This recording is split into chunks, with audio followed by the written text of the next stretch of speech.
Okay, my name is Mark O'Keefe. I'm executive editor for the Herald-Standard, and we're here today, meeting of the Herald-Standard Editorial Board with State Representative Pam Snyder. Pam represents the 50th District, which includes all of Greene County and parts of Fayette and Washington, and you were elected in last year, so you're in your first year as a member of the state legislature, and we want to welcome you, and we're very glad that you took this time to sit down and talk to us. And I figured, first of all, I do want to introduce the other members of the editorial board. We have Terry Sneed, who's our managing editor for content, Susie Kelly, who's a courthouse reporter, Jen Haar, who's our associate editor. We have Bill Long, who's our community representative, and we have Chris Haynes, who's a reporter here who's covering the meeting. So want to give you a few minutes to maybe just kind of talk a little bit about your first year in office and how things are going, and maybe any surprises or disappointments or whatever you want to talk about. Well, I want to thank you for letting me be here today. It's a real pleasure. Fayette County is a major portion of the 50th district, so there are a lot of issues and concerns that we have over here. My first, I guess it's been officially 8 months now in office, has been quite intense, challenging, a lot of new experiences. I served as county commissioner for 9 years before this, and you think being in this line of work, you're prepared for what Harrisburg is all about. But you get there and think, wow, it's even more polarized politically than even I realized. So it's been a learning process, but it's been one that I've enjoyed immensely. I like a challenge, and that's what this job is. The first 6 months being in Harrisburg, being in session, it was an adjustment, driving out there, leaving my family, traveling back and forth, but I have to say that we have all adjusted very well. My husband actually kind of enjoys me being gone a couple days here and there because he has total control of the remote. So I tease him about that all the time. But we are adjusting well, and it's been a really good experience and a good challenge. So I'm excited. I'm energized. I decided to take the first 6 months and really learn the process. They gave us some good advice at orientation as a freshman. Sit back, listen, learn, ask questions, and understand before you really just jump in. And that's what I've tried to do. And I feel I've learned a lot. Going through the budget process in June was an interesting experience. And I have been very cautious as to what pieces of legislation I sign on to, because I've learned early on that a bill that's introduced morphs and does not necessarily become what it originally is intended to be when it hits the House floor for a vote. So I'm very cautious of what I sign on to. I've tried to be very cognizant of the legislation that comes before us. I serve on 4 very active committees. I'm on the Aging Committee, Environmental Resources and Energy, Labor and Industry, and Game and Fisheries. So they are 4 very active committees. One of the interesting challenges I learned early on was you get 4 committee assignments, and it's not unusual for 2 committees to be holding a voting meeting at the exact same time on the exact same day. So you split yourself in half to try to get to both, or you have to give the proxy to your chairman for the one that you cannot attend. That's probably the most difficult thing for me, because I like to be on top of everything. I like to be able to be there and ask the questions. I like to be, involved. So when I have to give up that reign there, on a committee assignment that I should be at, it bothers me a bit. But I've adjusted to that too. I've learned, I've always been accused of not being the most patient person in the world, but I've learned to be a little more patient in this job, and it's been quite an experience.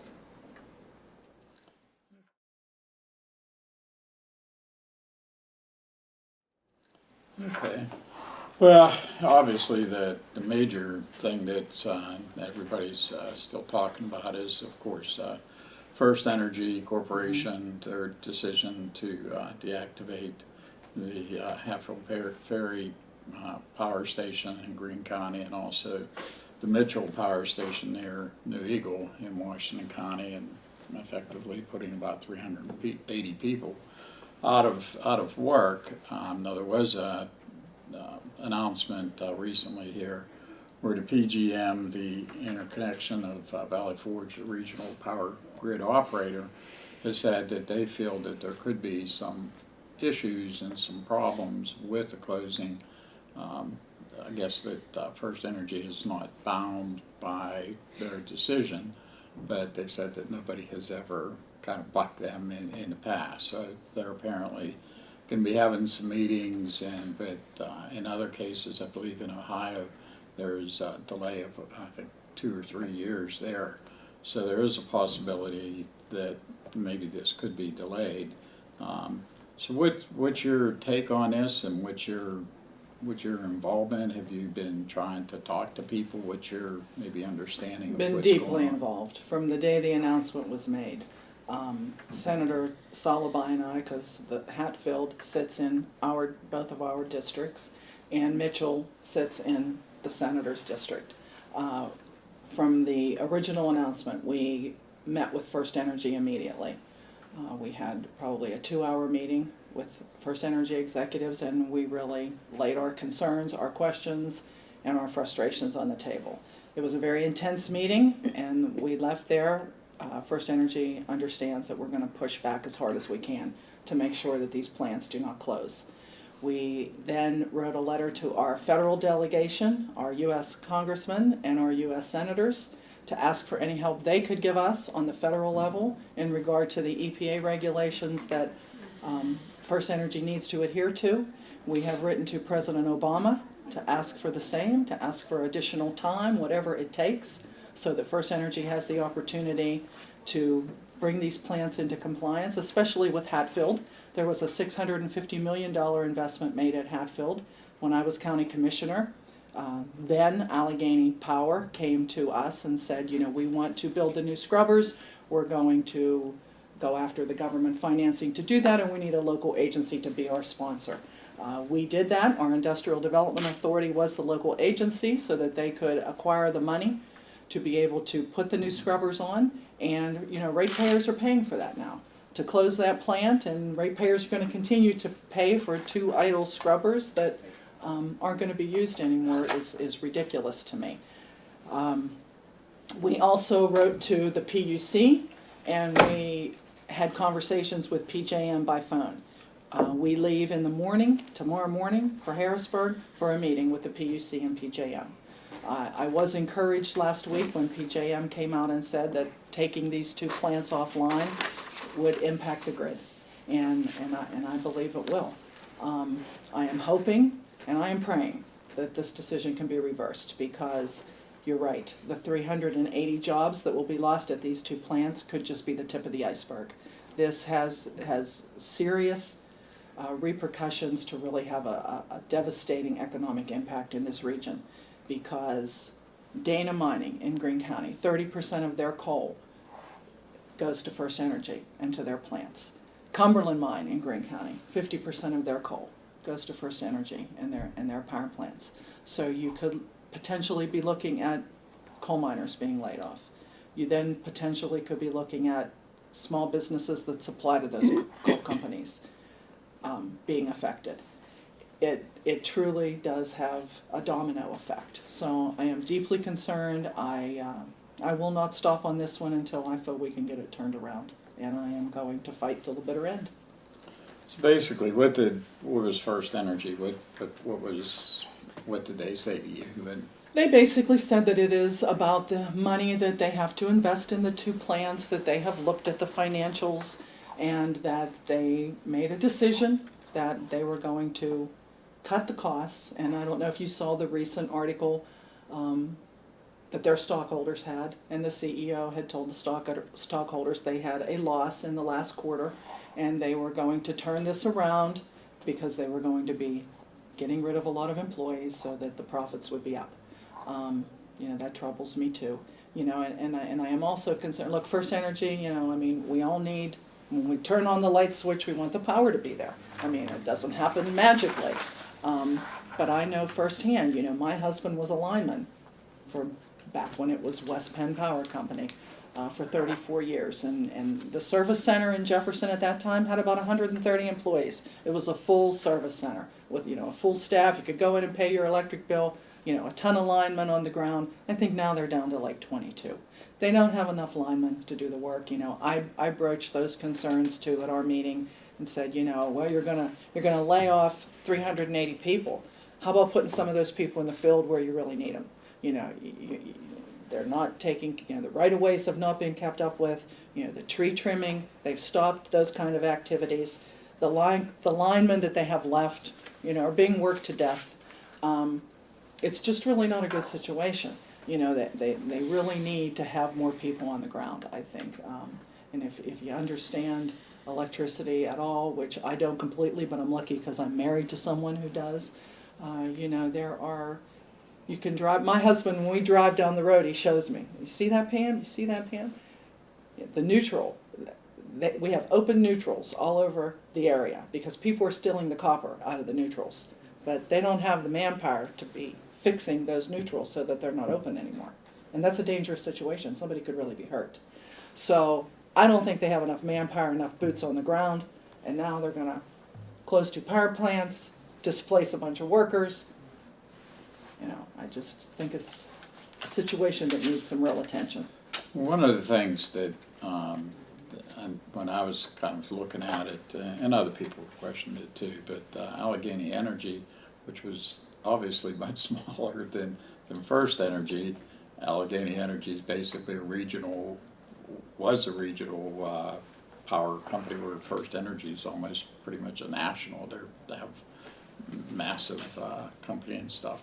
But FirstEnergy was going to spend, I think you said $650 million, and I believe that all FirstEnergy had to spend was somewhere in the neighborhood of like maybe $250 million, something like that. I asked them what it would cost. It was $240 to bring Hatfield. So, yeah. You know, it just doesn't seem that, it seems like there's other factors going on. What did they say when they just worried about the profits? Is that it? Or they keep saying it's about the finances, you know, but I agree with you. I think there's a lot going on here, and, you know, hey, every company has a right to make decisions based on what's best for their bottom line. I get that.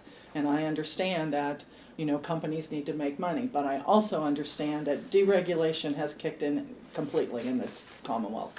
And, you know, whenever power companies were started here, it was a public utility. It was for the public good. People gave up their properties for right-of-way so they could have electricity.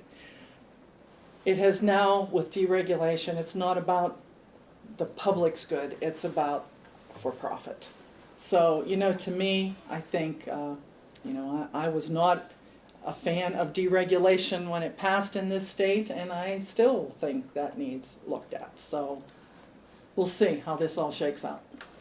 And what about the you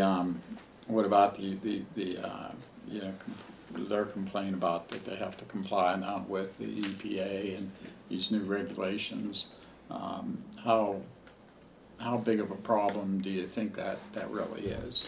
Well, I think that does factor in. I do. You know, there are a lot of EPA regulations out there, and there's a lot of new ones that are going to be instituted. But, you know, this all started back with the Clean Air Act. I mean, we all want clean air. We have to have clean air. You know, we have to do it right. But there's a way to have clean air without taking coal completely out of the equation. I think it does impact. You know, I was one of 10 county commissioners from across the country that was asked to go to Washington, D.C. 2 years ago to plead the case to allow these power plants more time. Instead of a 3-year time period to adhere to these MATS regulations, give them a 5-year time period. And we went and met with then the head of the EPA, Lisa Jackson, and the administration, and we asked them to do that, and unfortunately they did not. I'm hoping that maybe the federal folks can help us get some extended time, or whatever we need, to be able to give FirstEnergy what they need to keep these plants operational. But has there been anything specific where FirstEnergy would say, well, if we had another year, if we had more time or something? I mean, has it come down to that yet, or? They have not given me anything specific as to what it would take to reverse this decision. But I think here again, you know, they're also just waiting to see what might happen here next, so. You know, and my concern is too, you know, they didn't have to comply with the new regs until April of 2015. And if they were upgrading the plants in that time period, they were already going to be granted a year's extension, so they have till April 2016. Mhm. So my question to them was, why now?